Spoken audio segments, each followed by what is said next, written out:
Good afternoon, everybody. My name is Tom Hucker. I'm the Vice President of the Montgomery County Council, and I chair our Transportation and Environment Committee. Like a lot of the work we do here, I sort of wish we didn't have to be here today for this topic. And I got to give some credit to the advocates who brought this idea to me, because I wasn't aware until I started looking into it how common intentional organized releases of helium-filled balloons are in our area and really across the country. This is something that has sort of fallen off my radar and I hadn't seen in a while. But if you just Google balloon releases, you will find quite a few in our area. And I found one announced in my email by our own Silver Spring Regional Service Center right on Veterans Plaza in Silver Spring, and many others in the metro area. So why is that a bad thing? That's a bad thing because all these helium-filled balloons return to Earth. Whatever goes up has to come down, and whether they fall on our land, they fall in our watershed and drain right into the Chesapeake Bay and its tributaries, and eventually find their way out into the Atlantic. And I'll introduce the experts that are with me today, and I'm sure they'll elaborate on that quite a bit. The main problem is they really endanger our precious wildlife. They can drift hundreds of miles. In Maryland, we've found some balloons that were launched at the Indianapolis 500, which is incredible.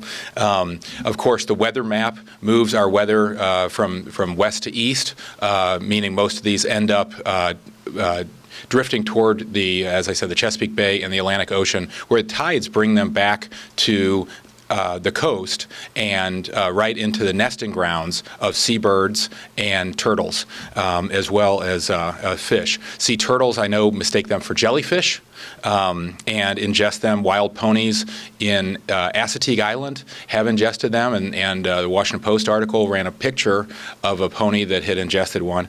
Or many of these wildlife get tangled up in the ribbons that are often attached to these balloons as well. So this morning we introduced Bill 620, which authorizes civil penalties for organized releases of helium-filled balloons. It builds on similar legislation that's already in place in Baltimore, in Ocean City, in Wicomico County, and Frederick City, and the first one in the state was, of course, in Queen Anne's County. I'm grateful to the state senators and delegates who are advancing state legislation, and I'm glad that that's moving ahead to the governor's desk, I hope. But it certainly seems like we need county legislation as well, especially because this will likely be enforced by county staff, whether it's our police or our Department of the Environment. The bill has broad support, as you'll see behind me, and let me stop there and start introducing some of the folks that have been working on this issue for many years. First, Jill Fritz, who's the Director of Wildlife Protection from the Humane Society of the United States.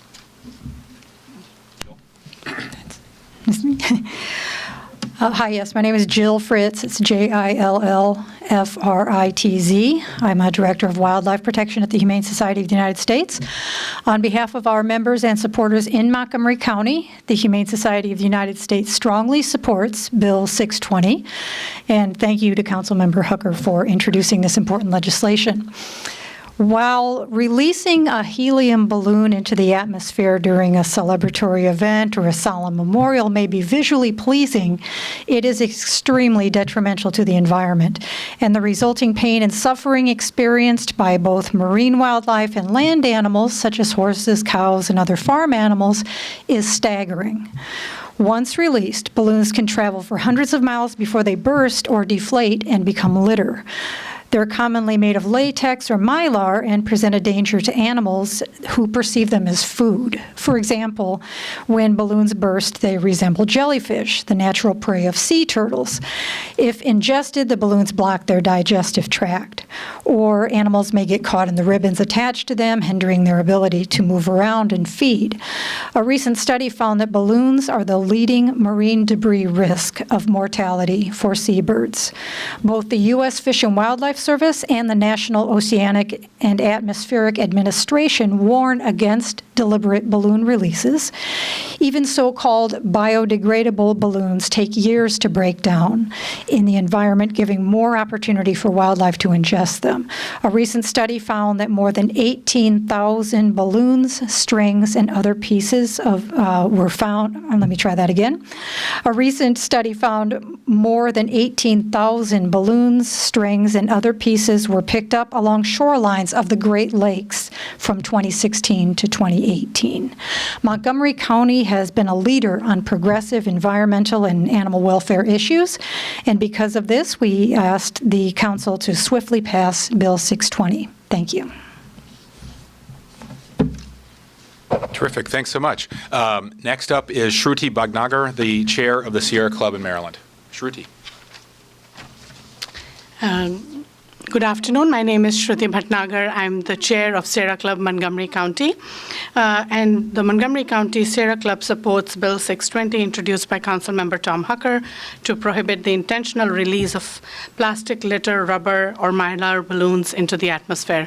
I want to start by thanking Councilmember Hucker for being thoughtful in this process and working with all of us stakeholders to make sure that we are working towards initiatives that are better for our environment. And this is a really important bill. The climate change is #1 priority for Sierra Club, and to address the climate crisis, it is important that in everything that we do, we are keeping in mind the climate change as a priority and be intentional in the choices that we make to make sure that we are working towards addressing the crisis and making better choices for a better climate. To that effect, it is really important to support this bill. A research, as you have heard just a little while ago, shared by the National Oceanic and Atmospheric Administration, has recognized that balloons are a dangerous type of marine debris, and balloons are not biodegradable and most times are not properly disposed. So when they are released, they do land in places. They get stuck in trees, they get stuck in waterways, they land in our oceans, and they're harmful for the species and for the wildlife.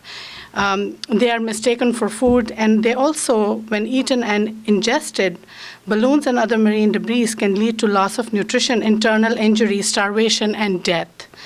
So Councilmember Hucker's bill is very simple, yet it is very meaningful to eliminate a source of harmful litter. And a similar legislation, as you heard Councilmember Hucker, has been proposed at the General Assembly and is supported by Sierra Club Maryland. So Sierra Club Montgomery County supports this legislation by Councilmember Hucker, and we hope that this will pass through. Thank you so much. Thank you, Shruti. Next is Denise Guitera, did I pronounce it right, of the Conservation Advocate with the Audubon Naturalist Society. Good afternoon, everyone. My name is Denise Guitarra, and I'm the Maryland Conservation Advocate for Audubon Naturalist Society. For 123 years, Audubon Naturalist Society has inspired DC area residents to enjoy, learn about, and protect nature. And today I'm here because ANS supports the balloon ban bill, because when balloons are released into the air, they harm our wildlife, both locally and worldwide. They're especially dangerous for sea turtles and other marine animals because when balloons break down, they look just like jellyfish or squid, their favorite food sources.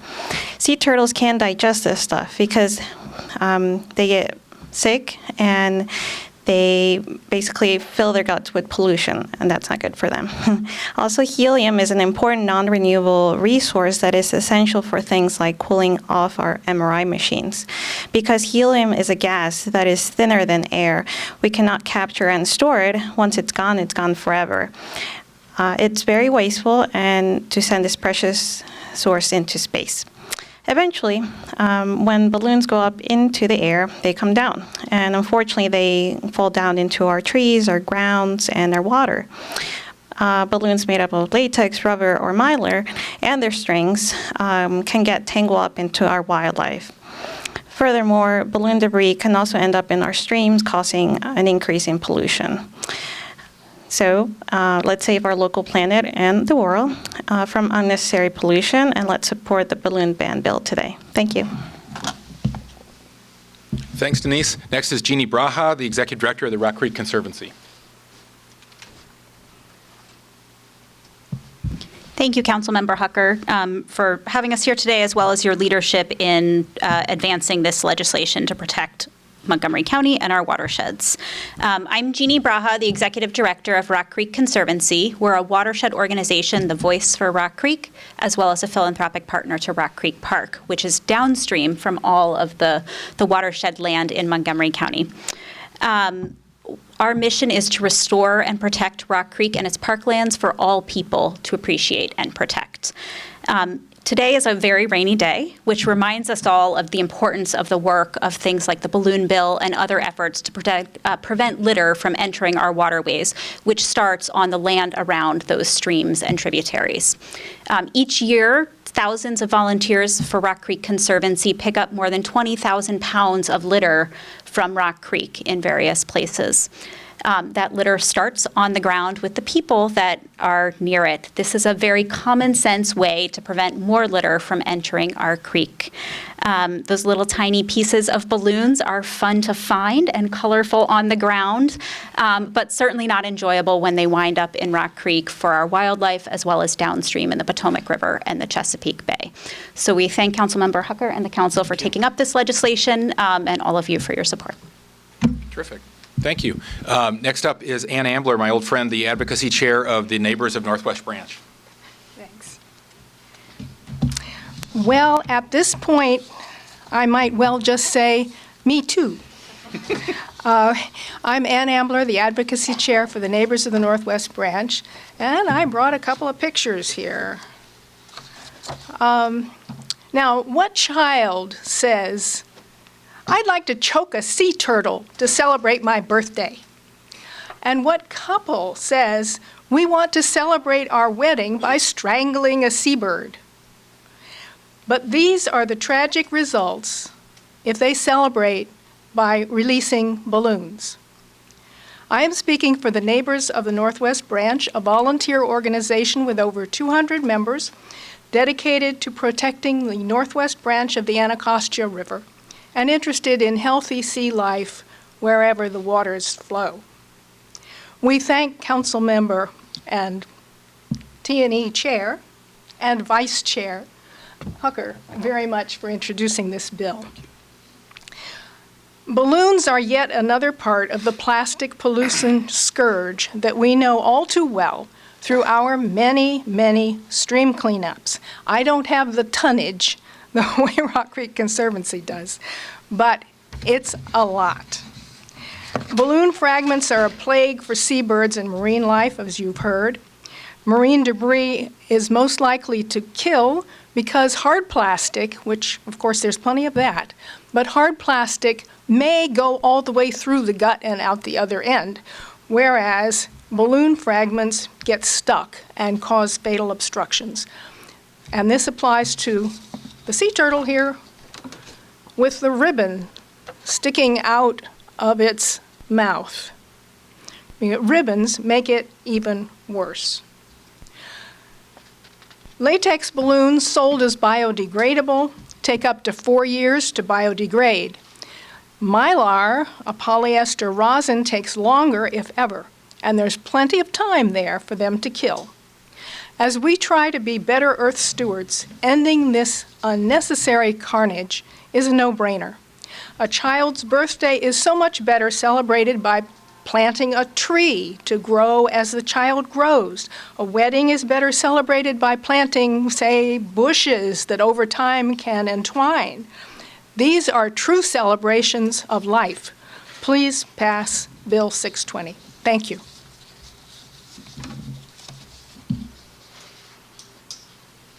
Terrific. Thanks, Ann. Next is Jacob Ross from Oceana. Thank you. Thank you. Appreciate it.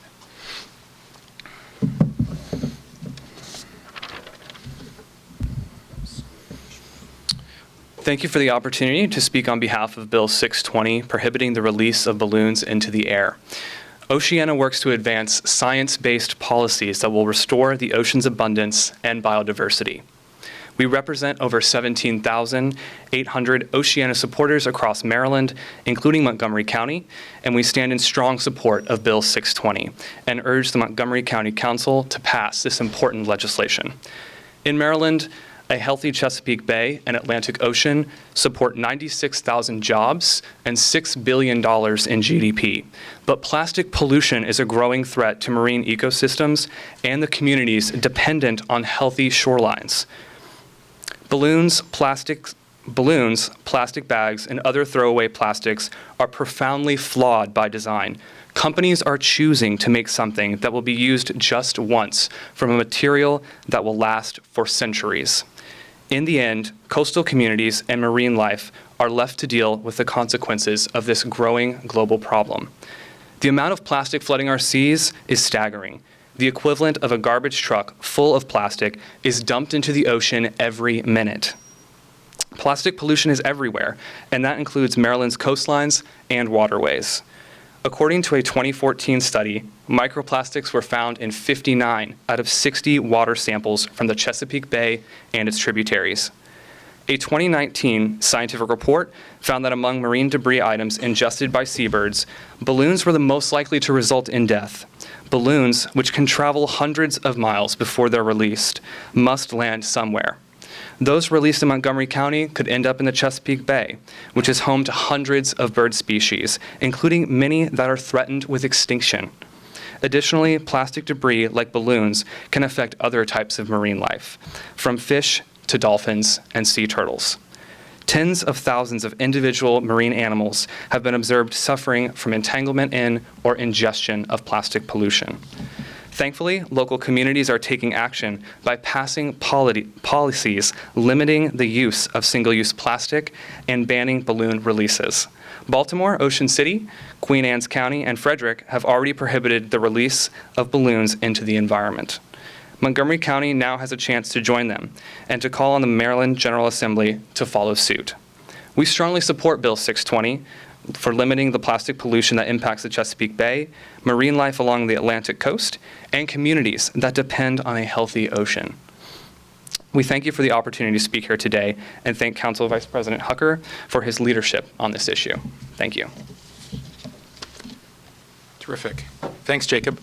Next, Mark Sutherland from Safe Skies, Maryland. Thank you. Thank you. I'll start with this. This is a picture from my backyard, which is totally wooded, from last week with a mylar balloon that my wife found. So it's personal as well as professional and ethical.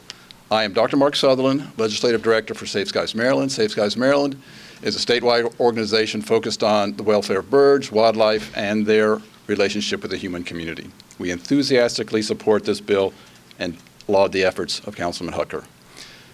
People have said it all pretty much at this point, so I'll summarize very quickly. Our world has become a trash dumping ground, as we all know, and much of that trash is just unsightly, but a lot of it is very deadly, and that is the case with balloons. For three reasons. Balloons are distributed widely, everywhere, even to our most pristine environments. If we were to design a method for sending hazardous material out, it would put helium in it and float it away. It is sought actively by organisms, seabirds, marine mammals, sea turtles, because it looks like food. So it's more likely to be ingested. And as some others have already said, it is among the most deadly things that can be ingested. A seabird ingesting a balloon is 32 times more likely to die than one ingesting hard plastic.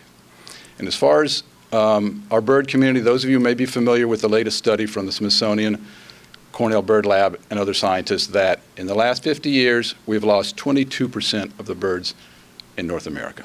And this is one of those insults that we can deal because it's an easy solution. And again, we support this bill wholeheartedly. Thanks, Mark. And finally, Kate Delusky, the Senior Policy Advisor with the Animal Welfare Institute. Thank you. Good afternoon. I am last, and so I will be brief. My name is Kate Delusky. I'm with the Animal Welfare Institute. We're a national nonprofit animal welfare organization. We're based in D.C., but we have thousands of members in Maryland, including right here in Montgomery County. And on behalf of AWI, I want to thank Councilmember Hucker for introducing Bill 620, which we strongly support. I would like to echo our strong agreement with the impacts on wildlife that everyone else have noted. We also care deeply about the birds, the turtles, the grazing animals that are impacted by these balloons. But for the sake of a little bit of variation, I also want to highlight the impact on human health and safety that these balloons have. Mylar balloons, which is one of the varieties, they're coated in a thin layer of foil, which is highly conductive. When this foil on a balloon hits a power line, it can cause shocks and a surge in the power there. And we have seen some pretty devastating impacts from that. In San Francisco, for example, a cluster of Mylar balloons got tangled up with some power lines next to a transformer, causing an explosion at the site and a vehicle fire there. In Montana, a Mylar balloon that got tangled in some power lines caused a fire that ended up destroying 255 acres. And right here in the area, Virginia Power Company reported that in 2015, 20% of the power outages that they dealt with were a result of these balloons getting tangled in power lines. The biggest of those outages resulted in 14,600 people losing power at once. So in a time when climate change is certainly worsening the threat of fires, the last thing we need is another potential source of fires, either in our cities or in our wilderness. So thank you for introducing this bill, and AWI strongly supports it. Thank you, Kate. That was terrific. You all are very persuasive. So let's see if anybody has any questions. Susan? It's a Class A civil suit or civil judgment violation. Civil fine, yeah. What's the fine associated with that? And is there a fine? And if there is a fine, where will that money go? Sure. Good questions. I'm sure that today's just the introduction. As drafted, the bill has a $500 fine. I'm sure we'll discuss that. It's a little different than the bill that's moving forward in Annapolis right now. I think the balance we tried to strike is, well, let me say it first, we hope we won't collect any fines, because we hope there won't be any balloon releases. And a lot of the point of the bill is to educate the public about the unintended consequences of these, the alternatives of ways to celebrate momentous occasions, and the damage that these things do. If hopefully we'll be able to create a climate where people are not scheduling these events and also are reporting them to us if they are. And then if we can talk somebody out of, releasing their balloons, there won't be any fine, obviously. I think we want to strike a balance. If you just had a warning or a sort of a very, very minor fine, I wouldn't want to see anyone build into their budget for an expensive wedding or office opening a fine and just go through with it because they were really committed. So I think that's the balance we're trying to strike. We've looked at some of the other local legislation and state legislation. That's where we are now, but it could certainly change. But that's the thinking. Dan? Well, you mentioned the bill in Annapolis right now that does something similar. If that bill were to pass, why would you need this one? Why would you need a local bill? Good question. It's common to put in place in county law things that are violations of state law as well, especially for enforcement purposes. And so, for example, the state legislature, I think last year, raised the legal age for vaping, for buying e-cigarettes to 21. I have a bill now that puts that in the county code as well, because without that, we can't use our inspectors that go into alcohol establishment, ABC, formerly Department of Liquor Control stores. We can't send our inspectors in to enforce the e-cigarette law if they're selling to people under 21, unless it's a violation of county law as well. So I think people who see an advertisement about a balloon release, they're probably not going to call the Maryland Department of the Environment. They may not even know there is a Maryland Department of the Environment. They're probably not going to call the Maryland State Police. They're more likely to call 311 or our police non-emergency line and bring it to our attention. So we have to have a fine in place on a civil violation in county law as well. Just to follow up with that, is part of the thinking that the governor might not sign the state bill, that he might veto I haven't talked to the governor's staff about how he's looking at the bill. I doubt that's the case, partly because I don't think it had any real opposition. It has bipartisan support. Darcy? Yes, so $500 does sound like a lot of money for a balloon to be released. What about, the general public reaction to, something people may not even realize, that they're doing that causes harm and get hit with a $500 fine? Sure. Some people would sound very serious. Well, in many civil violations, there's discretion in law enforcement. So I don't think any of us envision a $500 fine for a single balloon release. But if a corporation is going forward with a big office opening and plans to release thousands of balloons, we need to have a meaningful fine in place. Yeah. How are you hoping that Montgomery County Police and other partners in law enforcement are able to enforce this? It kind of sounds like something that might be hard to enforce. That's a challenge with lots of law enforcement, and it's really going to be complaint-based. So, I mean, a main rationale, reason behind passing this in the first place is to educate the public and to inform people about the dangers and the unintended consequences of these. But yeah, right now, if you see an unwise planned balloon release, there's nothing you can really do about it. We want to have a civil violation in place so you can bring it to our attention. But yeah, the enforcement will be complaint-based. Yes. You mentioned that there will be exceptions for unintentional uses and for uses for scientific purposes. Will there be a process for determining what's intentional versus what's unintentional? Yeah, that would be up to the law enforcement officer. Just like if you park in a space and you say I was putting my money in the meter or whatever. The law enforcement official has some discretion, and then if you disagree with their finding and you get a citation, you'd be able to go before an administrative judge. Yes. But is it just up to the law enforcement official's discretion, or are there specific criteria that determine what's an intentional use? I'd have to look at the. I mean, again, today's just the introduction, so I have to look at the language of the bill, and we're open to anybody's suggestions as it goes through the legislative process. But yeah, there'd be redress and appeal process if people feel like they're getting unintentionally fined. Again, the goal would be, our hope would be to never issue any fines because we wouldn't have any balloon releases. Anybody else? That's it? Yeah, Darcy.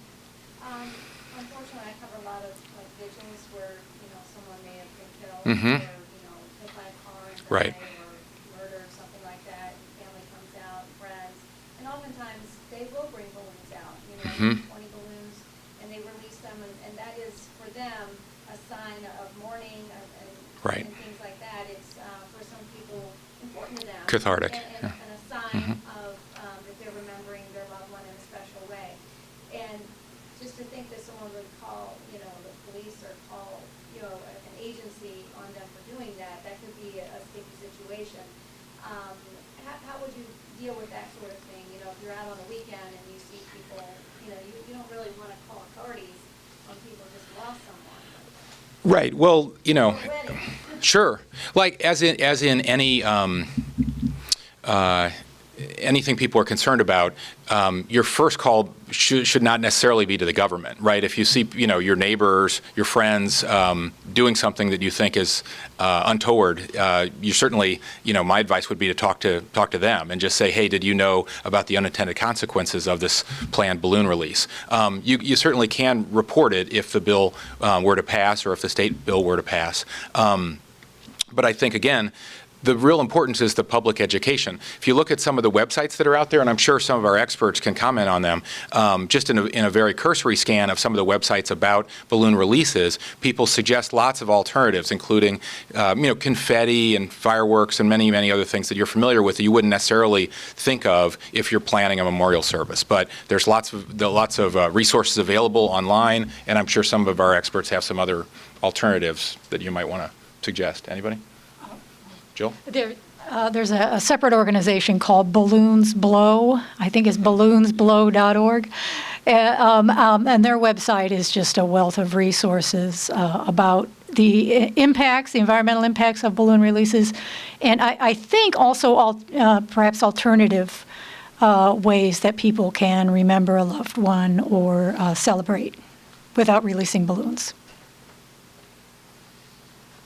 One comment I can make on that? Please. So, candles, that's what we did with my parents. It's pretty common. I think it's pretty well accepted. Separate story, 9/11, which of course is memorialized every year by shooting great pillars of light up where the old towers used to be, which is for people to mourn the loved ones that they lost. They discovered by doing that birds were trapped in those lights for long periods of time to the point where they died of exhaustion and crashed into each other. Those people said, that's not the memorial I want for my loved ones, to see these birds die. So now they have a situation where they're monitoring the birds, they're shutting the lights off as they know. So we just want you to learn new things. You can adjust your behavior to address that and still have the activity you'd like. Right. I mean, Ann got at that as well, Darcy, that, all of us have people to mourn at different times. I don't think any of us intend to harm wildlife while we're doing it. So it's just a matter of educating yourself about the alternatives. Yes, sir. I'm just wondering if the bill addresses, it seems to me that a great source of these balloons are dollar stores. Does the bill address the dollar stores or just banning them completely from dollar stores, or any merchandise type place where you can buy something? I don't think it's spoken to in the bill, but I think you make a good point that in the legislative process, we'll certainly talk to our county agencies about having a public education campaign through this, to inform the public. We have many very, effective communication channels headed up by our staff and the executive branch as well. And, I think part of that ought to be informing dollar stores about the new law and guarding against and helping them educate their customers about fines that might be out there if there's intentional balloon. We're obviously not banning balloons. We want, I will continue to buy balloons for my kids, and we won't have an intentional release of them. That's the difference. So I think part of that is informing the merchants. I think that's a good point. Anybody else? Okay. Thank you all so much for coming. Thank all our experts for joining us as well.